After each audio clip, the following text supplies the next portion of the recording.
AITA for banning my in-laws from my kids forever after they kept feeding my allergic son junk food behind my back, and he ended up hospitalized twice. I'm Tessa, I'm 34, my husband is Miguel. We have 2 kids. Noah is 6 and Leah is 3.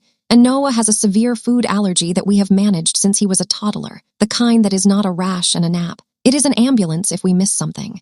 Noah is allergic to peanuts and several tree nuts. We found out the first time when he was 2, and he ate a bite of a cookie at a birthday party. Within minutes, his face puffed up. He started coughing, and I watched him fight for air while everyone around me froze like their brains couldn't accept what they were seeing. We used epinephrine. We went to the emergency room, and after that day, we built our whole routine around safety. We carry 2 epinephrine auto-injectors everywhere. We read every label. We have his school paperwork on file. We taught him what he can and cannot eat in the simplest kid language. And we also taught him one rule that matters more than all the others. No one gets to tell you to keep food a secret from mom and dad. Miguel's parents, Darla and Pete, have never taken it seriously. They will say they do, they will nod, they will do the concerned face, but the second you leave the room, they slide into that older generation arrogance where they treat allergies like a preference and rules like an insult. The first time I realized how bad it was, Noah was 3 and we were at their house for dinner. I asked what was in the sauce. Darla acted offended, like I accused her of poisoning him. She said she knows how to cook. She said she raised kids. She said she would never hurt her grandson. Then she said there were no nuts, which turned out to mean she did not personally sprinkle peanuts on top, because later I found the jar she used, and the label said it was processed in a facility that handles peanuts. That night, Noah got hives around his neck and threw up. We treated it and monitored him, and when I told Darla, she shrugged and said he must be getting sick. Then she looked at Miguel like she expected him to back her up. Miguel is not a bad husband, but he grew up in a home where Darla was always right and everyone else learned to tiptoe. He has spent his whole life managing her moods so the day stays calm, and I think part of him believed if he kept things smooth, his mom would eventually respect me. It never happened. Over the last year, Noah has gotten old enough to notice patterns. He notices who brings safe snacks, who asks first, who rolls their eyes, and he also notices when adults act like his allergy is a burden. And that has been the hardest part for me, because I don't want him growing up believing his body is inconvenient. Darla's favorite thing to do is sneak in treats, not nuts directly, but junk food from places with cross-contamination risk. Little donuts, candy from mixed bins, fast food fries cooked in shared oil, and then she will tell Noah to eat it fast before I see, like she's giving him a fun secret. I caught it once when Noah was 4. I walked into their living room and saw him chewing something bright blue, and Darla's hand was still out like she had just passed it to him. I asked what it was. Darla said it was just a little candy, and Noah looked guilty immediately, which told me everything.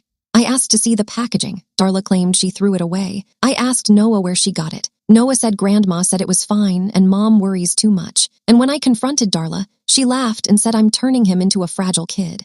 That night, Miguel and I fought, not screaming, but the kind of tense, low argument where every sentence feels like it has teeth. I told him his parents are training our son to hide things from us, and he said he would talk to them. And I asked him what talking has ever changed with his mom, and he went silent because he knows. After that, we set a boundary that felt very reasonable to me. No unsupervised food with Darla and Pete. If they want to see the kids, we bring food, we stay in the room, and they do not offer anything that didn't come from our bag. They agreed in that passive way people agree when they plan to ignore you later. Then the first hospital trip happened. It was late summer, hot outside, and we were at Darla and Pete's house for Pete's birthday. I didn't want to go, but Miguel begged. He said he would be present the whole time. He said we could leave early, and I thought maybe, just maybe, after all the arguments, they would behave.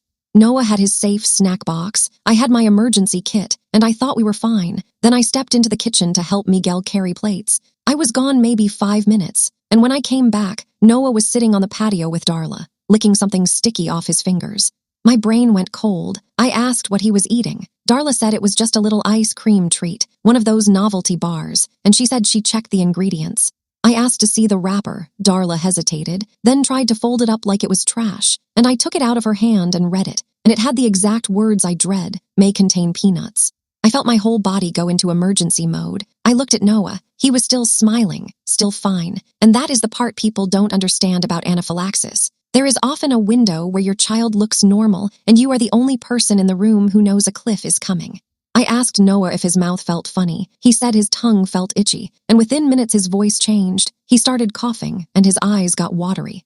I told Miguel to grab the car keys. I told Darla to move, and Darla stood there saying, he's fine, you're panicking, and I remember screaming her name, not an insult, just her name, because I needed her to stop blocking the hallway. We used epinephrine, we called emergency services, and we ended up in the emergency room while Noah lay on a bed with a little oxygen cannula and electrodes stuck to his chest like a science project, looking exhausted and confused. Miguel stayed by his side, pale and quiet, and Darla showed up at the hospital about an hour later, not to apologize, to defend herself. She kept saying she read the label and she thought may contain was just legal language. She kept saying she didn't give him peanuts. She kept saying she would never hurt him, and she kept saying she feels attacked. I told her this is not about her feelings, and she stared at me like I spoke a different language. The doctor was professional but firm. He explained cross-contamination. He explained the severity. He explained that a may contain warning is there because there is real risk, not because companies are being dramatic. And Darla nodded and then later said she still thinks companies overdo it. We brought Noah home after observation, and for days he was clingy, jumpy, waking up at night, and I kept replaying that wrapper in my head, the way Darla's hand tried to hide it. Miguel promised me it would never happen again, and to his credit, he finally confronted his parents harder than he ever had. He told them no more food, no more treats, no more secrets, and he told them if they broke the rule, they would not see the kids. Darla cried. Pete told Miguel he was whipped. Darla told Miguel I'm controlling, and Miguel held the line. For about 2 months. Then the second hospital trip happened, and it happened in my own house, which somehow made it feel even more violating. It was early winter, the kind of cold day where everyone is inside and restless. Miguel had to work a double shift, and Darla offered to come over and help, which should have been my first warning because Darla does not help. She supervises and criticizes, but I was tired. Leah had a cold. I needed to run to the pharmacy, and Darla said she would sit with the kids for 20 minutes while I went. I told her no food. I said it 3 times. I pointed to Noah's snack box. I pointed to the epinephrine kit. I told Noah the rule again, and Noah nodded solemnly, and I left. When I came back, the house smelled like sweet cereal, like that artificial candy smell. And Noah was at the table chewing something crunchy, and Darla was leaning against the counter with that smug, satisfied look she gets when she thinks she's proven a point. I asked what he was eating. Darla said she brought him a little snack. She said he was hungry. She said my snack box is boring, and she said it like she was doing him a favor. I asked what snack. She said it was just a little trail mix, like the words alone shouldn't scare me, and my heart stopped because trail mix is basically a bowl of danger. I grabbed the bag from her, and it had nuts. It had peanuts right there in the clear window, and I felt this white-hot shock before the rage even arrived, because it was so blatant it was almost unreal. I looked at Noah. He already had that tight swallow, the repeated throat clearing, the first signs, and I asked him how many bites, and he held up 2 fingers, and his eyes started filling with tears because he could hear my voice. He could feel the panic. Darla started talking fast, claiming she picked out the nuts, claiming she watched him, claiming he didn't eat the nuts, claiming she only gave him the raisins and little chocolate pieces, and she reached for his hand like she wanted to soothe him, and I stepped between them and told her to back up. Within minutes, Noah started coughing. His lips looked pale. His skin got blotchy, and he said his throat felt weird. And that phrase from a 6-year-old is a knife, because he's trying to describe something terrifying with the only words he has. I used epinephrine again. I called emergency services again. And while I was on the phone, Darla stood in my kitchen saying she didn't do anything wrong. She kept saying she was careful. She kept saying I'm making it worse by being dramatic. And I remember wanting to throw the trail mix bag at the wall just to see something break besides my trust. The paramedics arrived. They took Noah. They were calm in that practiced way that is both comforting and surreal. And I rode in the ambulance holding his hand while Leah stayed with our neighbor, and my body felt like it was vibrating out of my skin. At the hospital, Noah was admitted overnight because his symptoms came back after the first medication wore off, and they wanted to monitor for a biphasic reaction. And sitting there in that room with him sleeping, his little chest rising and falling, I felt something in me shift from fear to a kind of hard clarity. This was not a mistake. This was not ignorance. This was not a one-time lapse. My mother-in-law brought a bag of nuts into my house and gave it to my allergic child because she wanted to prove she could. Miguel arrived at the hospital in the middle of the night, hair messy, eyes bloodshot, and he looked at Noah and then looked at me, and I could see him trying to find a version of reality where his mother didn't do this on purpose. When I told him it was trail mix with peanuts, Miguel's face changed in slow motion, like the last excuse died, and he asked what his mom said, and I told him she claimed she picked out the nuts, and Miguel just stared at the floor for a long time. Then he whispered that his mom has been picking out nuts his whole life. That's what she says when she wants to do whatever she wants and pretend it doesn't count. I told Miguel I'm done. I told him his parents are not seeing our children anymore. Not supervised, not quick visits, not holidays, nothing, because I will not keep gambling with Noah's life so Darla can feel powerful. Miguel didn't argue in the hospital. He just looked hollow, and he said he needed to talk to them. And I said you can talk to them, but my answer doesn't change. The next morning, Darla showed up at the hospital again, and she walked in like she was the concerned grandma who made an innocent mistake. She brought a stuffed animal. She brought a coffee for Miguel. She tried to bring the performance.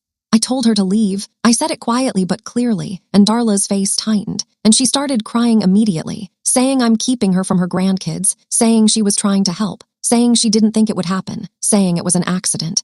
I told her she brought peanuts into my house. I told her she ignored my rules. I told her she risked my son's life. And Darla said a line that made my blood go ice cold. She said, "You can't keep him in a bubble forever." I told her I'm not keeping him in a bubble. I'm keeping him alive. And Darla looked at Miguel like she expected him to rescue her. And Miguel didn't. And I could see her register that, and her crying turned into anger. She told Miguel I'm poisoning him against his family. She told Miguel he's letting me control him. She told Miguel I'm going to regret this. And then she leaned toward Noah's bed like she wanted to touch him. And I stepped between them again and told her to leave or I would ask security to remove her. She left, still crying, still loud. And I watched nurses glance in with that careful curiosity hospital staff gets when family drama spills into patient space. That afternoon, a nurse on the unit came in to check Noah's vitals, and she saw my face and asked softly if we were safe at home. And that question cracked something open in me because it meant even a stranger could see this wasn't normal. I told her, yes, we are safe. The danger is food. The danger is someone not respecting a medical condition. And the nurse nodded like she understood exactly what kind of danger that is, because she probably sees it all the time. Now we're home. Noah is okay. Leah is okay. Miguel is sitting downstairs staring at his phone like it's a bomb, because his parents have been calling and texting nonstop. And my phone has messages from my sister-in-law and my father-in-law saying I'm overreacting, saying Darla is devastated, saying family is family, and the word forever is what they keep fixating on. Like if I just remove forever, the problem disappears. Miguel asked me if we can do supervised visits in the future, like maybe in a park with no food. And I understand why he asked, because cutting off parents is huge. But I also keep seeing Noah's face when he said his throat felt weird. And I keep hearing Darla in my kitchen insisting it was fine while my son was turning pale. So am I wrong for banning them from my kids forever? Update, 5 weeks later.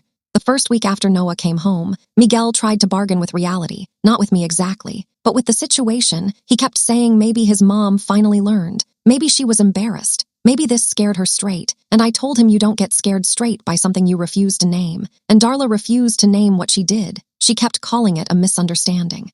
Darla did not apologize, not once, not a real apology. She sent a message that said she was sorry I felt disrespected. And she said she was sorry the day became stressful. And she said she hopes I can move forward. And every sentence was about me being emotional and her being generous.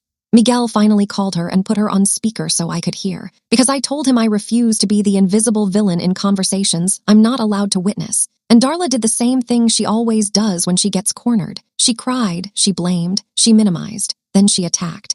She insisted the first hospital trip was just a may contain label. And she insisted the second trip was my fault because I left her alone with the kids. And when Miguel reminded her that I left for 20 minutes with clear rules, Darla said she is not going to watch a child starve. Noah did not starve. Noah had an entire snack box. Darla just wanted to feed him something that felt like she won.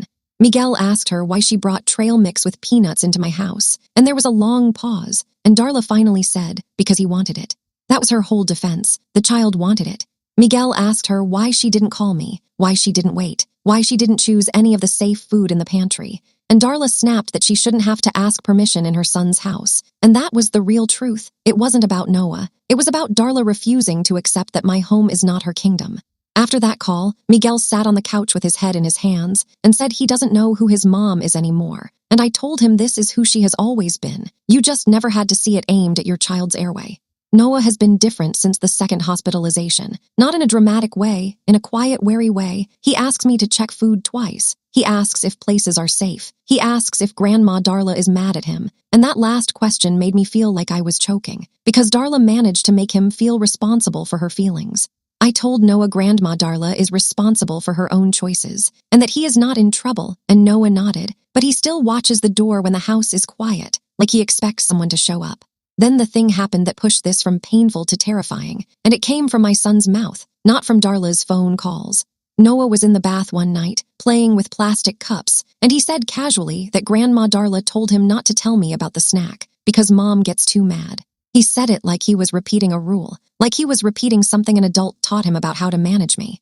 I asked him what else Grandma Darla told him to keep secret, and Noah frowned and said she told him sometimes moms don't understand what kids need, so kids have to be brave and do it anyway. I had to sit on the bathroom floor with my back against the cabinet so I wouldn't fall, because that was not just about food, that was about grooming my child to distrust his mother's protection. I told Miguel, and Miguel went white, because even he could not spin that into a misunderstanding. You don't teach a child to keep secrets from their parent unless you plan to do things the parent would stop. Miguel told his parents they were not welcome, and he did it in writing, clear, calm, no insults, just facts. You fed him allergens. You told him to hide it. You will not see the kids. Do not come to our home. Do not contact Noah directly. Darla responded by showing up anyway, because Darla believes boundaries are a challenge. She came to our house on a Saturday afternoon with Pete, and they stood on the porch like they were arriving for a planned visit. Darla held a bag like she brought gifts again, and I knew without even seeing inside that it would be candy, because she uses sugar as a symbol. Miguel stepped outside and shut the door behind him, and I watched through the window while Noah sat on the couch clutching his stuffed dinosaur. Darla started gesturing wildly, crying, pointing at the door like she wanted Miguel to bring the kids out, and Miguel kept shaking his head and speaking calmly. And then Darla did something that made my stomach flip. She tried to push past him toward the door. Miguel blocked her. Pete grabbed her arm, and Darla started yelling that I'm keeping her bobbies from her, and my neighbor across the street opened their blinds. Miguel told them to leave, and Darla screamed that she was calling the police because I was endangering the children by keeping family away. And I remember thinking, of course, because when Darla can't win emotionally, she tries authority. She did call, and an officer came, and Miguel showed the messages. And the officer told Darla and Pete that this is a family boundary issue, and they need to leave the property. And Darla tried to cry to the officer about being a grandma, and the officer looked bored in that way people look when they've heard the same story 100 times. After they left, Noah asked if the police were here because he ate the wrong thing, and I hugged him so tight he squeaked, and I told him the police were here because grown-ups were not listening, and he is safe, and he didn't do anything wrong. A few days later, Noah's pediatric allergist sent us a message through the patient portal reminding us to update his emergency plan at school, and I told the nurse what happened, not in a dramatic way, just as information, and the nurse responded with something that made me feel less crazy. She said, "You would be surprised how often family members minimize allergies. It is appropriate to restrict access when safety is repeatedly violated." That line, appropriate to restrict access, felt like someone finally validating that this is not petty. Miguel and I also talked about what forever means, because that's the word people keep throwing at me like it's cruel. And I told Miguel forever does not mean I will never reconsider anything. Forever means I am not negotiating safety with people who have proven they will lie and hide and teach my child to keep secrets. Miguel said he understands, and then he said something I didn't expect. He said he feels guilty because he invited them back after the first hospital trip. And he said he kept thinking if he explained it differently, his mom would finally respect it. And he admitted he was wrong. And that admission mattered more than any apology Darla could fake. Right now, the kids haven't seen Darla and Pete in 5 weeks, and Noah's breathing is normal again, his appetite is back, but his trust is still rebuilding, and my anger is not fatting, it is sharpening into resolve. Final update, 7 months later. The quiet after cutting someone off is not peaceful at first. It's jumpy, you keep waiting for the next escalation, and Darla did not disappoint. She escalated in the way that creates maximum pressure, not on me, on Miguel.